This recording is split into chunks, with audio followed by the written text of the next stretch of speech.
بسم الله الرحمن الرحيم والشمس وضحاها والقمر إذا تلاها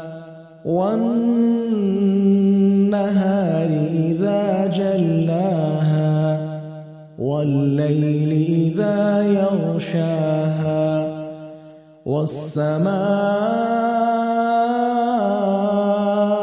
وما بناها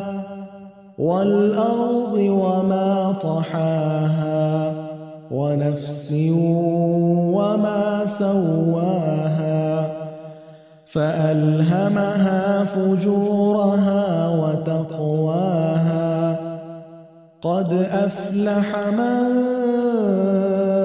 زكاها وقد خاب من دساها كذبت ثمود بطغواها إذ انبعث أشقاها فقال لهم رسول الله ناقة الله وسقياها فكذبوه فعقروها فدمدم عليهم ربهم بذنبهم فسواها ولا يخاف عقباها.